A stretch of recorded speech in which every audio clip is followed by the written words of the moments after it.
And there it is. Okay. And then we have a layer of balmy blue. This is 8.5 by 5.5. And then I have a piece of gray. Now, I have a hole cut out of mine. Yours may or may not have a hole, depending on what we decide to do with the sentiment on this card. But the basic gray does measure 3 5/8 by 4 7/8, so that the whites will end up covering up the hole if that's what we end up doing, if we end up using the hole. Okay. And then we have an inside layer 4 by 5.25. What else do we have? Scrap of white. I already stamped a butterfly on here because I was playing earlier and I thought, why would I throw that away? There's no reason to throw that away, so I'm not going to throw that away. So we're going to just use that. What else do we need here? We need this butterfly. We need a basic gray ink pad. We also need this butterfly and this butterfly. So what we're going to do with these butterflies is we are going to stamp a random pattern on this piece right here.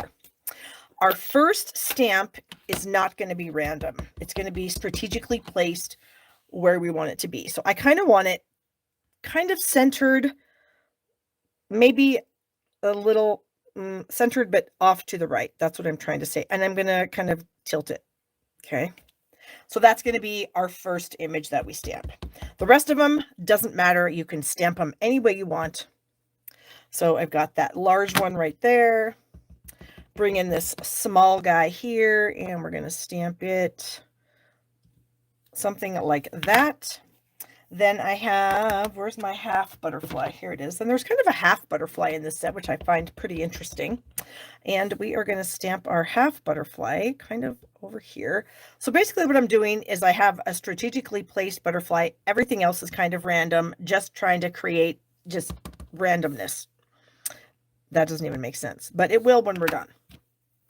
Okay, so you're just going to take each butterfly and you're just going to take turns kind of stamping it here and there, wherever, all around. Maybe this one, something like that. Let's see, this, yeah, I think we'll go with this big one again, but we'll kind of angle it so it doesn't look exactly the same. Bring this one in again, do it up here, maybe like that, upside down slightly. The half butterfly, maybe just right there on the edge, just a tiny little bit. Maybe the half butterfly again up here. We'll get maybe the body, and I think that's probably good. So we've just kind of created a random pattern of gray butterflies.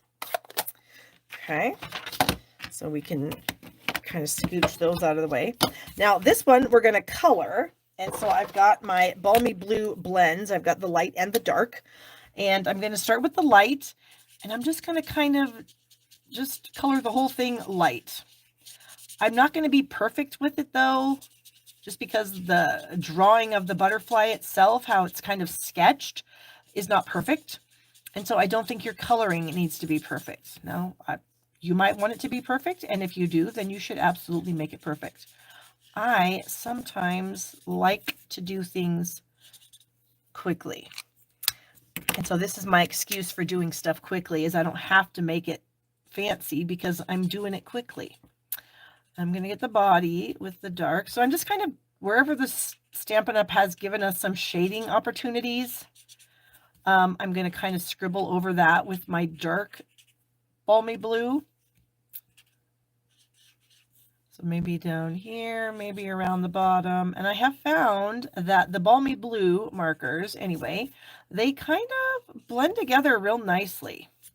And so there's not a whole lot of color variation with them after the dark kind of dries, which is kind of nice.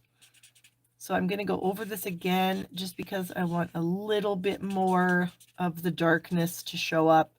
So if I keep doing dark, then it will be dark. If you get any spots where you think, oh, you know what, I really want to blend that a little better, you can absolutely come back in with your light and then just kind of swirl that around and then kind of get that blended just a little bit better. But like I said, I kind of just wanted to have it be just kind of random, kind of crazy. Now, if I was, oh, here it is. I was going to say, if I was a butterfly that was already done, where would I be? And here I am. Again, I just really didn't take a whole lot of time with it. I just kind of scribbled it on there, and I think it looks fantastic. So the reason we wanted to strategically place one of our stamped butterflies is because we want to add one single butterfly, a colored one. And I'm going to do it with some dimensionals. So I'm just going to add a dimensional here and a dimensional here. And then so in our kind of randomness of the gray butterflies, we are going to have a pretty blue one popped up right there. Okay, then we're going to bring in a piece of white ribbon. This is our Petal Pink and White Diagonal Trim Combo Pack. It's not available right now, but I have plenty, and so you will get this in your kit. If you place your order with me and you want this kit, you will get some ribbon. So you're going to get probably, I suppose it'd be about like a 5.5 inch chunk. We don't need a whole lot. We're just going to wrap it around here kind of at the bottom. But actually we need to attach it to our layer of gray first. So again, we haven't decided yet if we're going to have a hole in the gray. If we do decide that we need a hole in the gray, yours will come with a hole in it. Otherwise, it won't, and you'll just get a scrap. You're probably thinking, what are you talking about? I'm going to tell you here in just a moment. Okay, so we're going to wrap the ribbon around. There is two sides to this. There is a side that's like pretty shiny, and then there's a little bit more matte side. I'm going to go shiny because that's how I roll. About an inch from the bottom, give or take, you know, wherever you want to put it. I like to use Scotch tape to get my things to the back. So that's what we have so far. So then here's kind of where our dilemma comes. Oh, you know what? The gray doesn't even matter.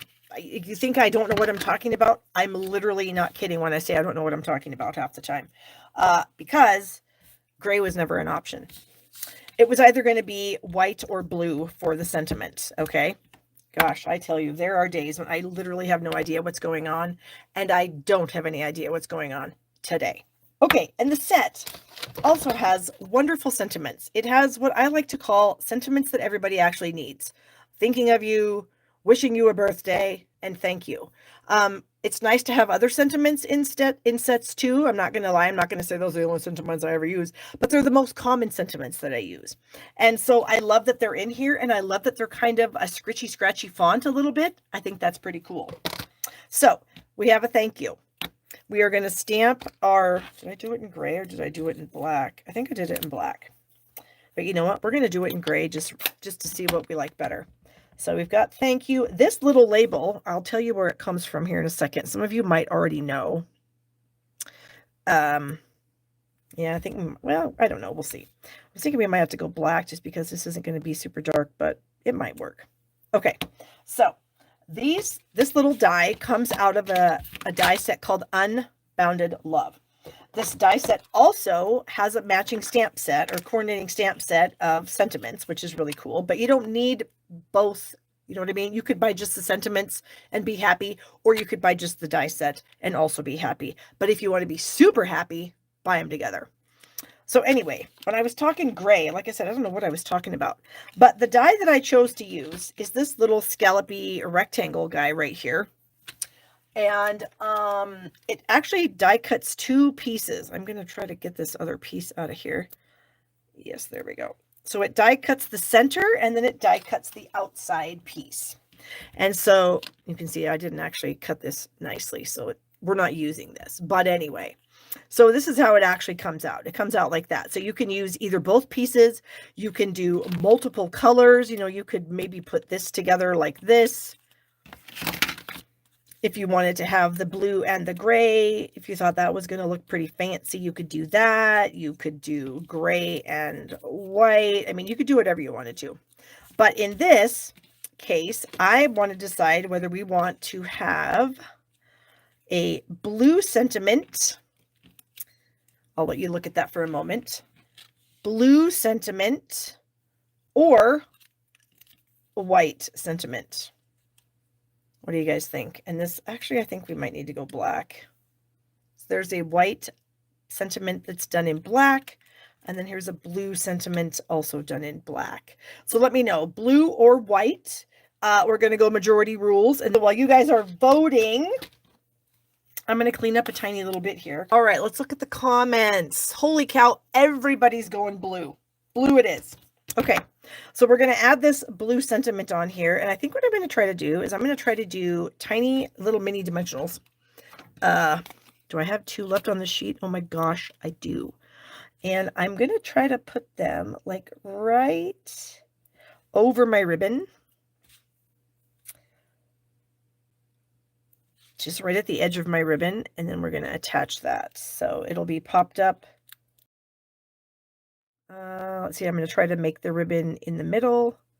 And there we go with that. Okay, so then this is going to go on to the card. Yeah, I think I want to do dimensionals on this. I wasn't, and then I changed my mind. So yeah, you guys are so correct. White does blend into the background. I didn't really even think of that until I just saw Mary say that. So good job, Mary. Oh, and my nails, I broke a lot of them, and then for some reason normally I don't have any issues getting dimensional backings off, but this week's been a bit of a struggle. Okay, so let's try to get this centered. I think that's centered. Okay. We have an inside already done. So I actually found this really nice sentiment that says you are greatly appreciated in the wild ferns set. Now, some of you probably have the wild ferns. If you don't, I'm sure you have any sentiment that you could use, or you could use no sentiment at all and just write a little note. But I wanted to use one of the butterflies with the sentiment, so that's kind of how I went with that. But you can do whatever you choose, because I'm sure that you have some other sentiment stamps. So let me get this glued in to the middle, and then we're going to grab our beautiful gems and get some gem action going. Did you guys see me swipe that back of that card over my hand and get glue on myself? Wow, no one's ever seen Barb do something like that before, right? I tell you. Okay. Get that down really nice here. Now, gems, where are they? Here they are. Ah, they're so awesome. Okay, I don't know if I just want to like sprinkle some around randomly, like just in some of these open areas, maybe throw a few. And then, I don't know, like maybe right there. How's that? Yay, yay, yay, yay. I think that's good. So there it is. Card number 2. Again, a super simple card, but I kind of really like the wow factor that having that one colored butterfly brings to the whole card.